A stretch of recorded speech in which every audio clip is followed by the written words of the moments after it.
look, dieting has got such a bad rap. People say like you shouldn't go on a diet, right? You shouldn't go. There should be no diets. You should just have a lifestyle, the way that you do things. You know what? That's BS, honestly. Look at it like this, okay? A diet is nothing more than a tool, just like money. It's a protocol. It's a thing that you do to get you to where you want to be. Does that make sense? So, yes, you don't want to be on a diet forever, but we want to be on a diet to get us from point A to point B, okay? It's called a calorie deficit.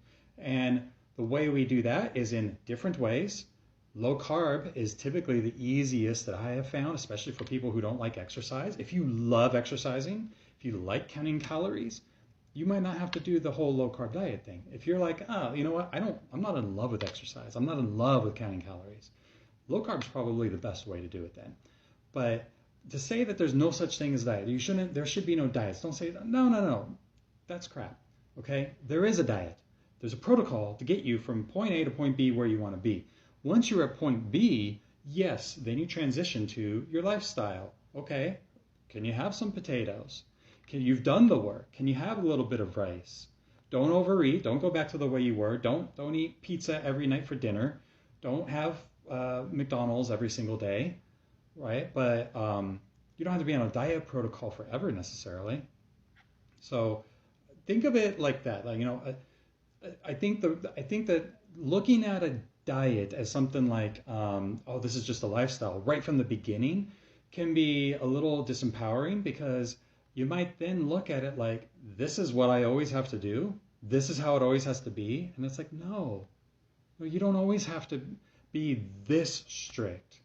Okay. Some people might. That luckily for you, I don't think that that's your case. Okay. Some people, that's just the hand that they were dealt with. And yeah, it sucks. They might have some kind of autoimmune condition or some other condition that they need to be very careful about the foods that they eat. But in general, that doesn't always mean they have to be in a calorie deficit kind of thing, right? So I think looking at a diet as a means to an end, looking at a diet as a tool, and you have different currencies that you can use. You can use a keto diet, right? That's the American currency. You can look at the French currency. That's maybe more of a paleo kind of diet. And then there's the a little bit higher carb kind of diet, low fat diet. There's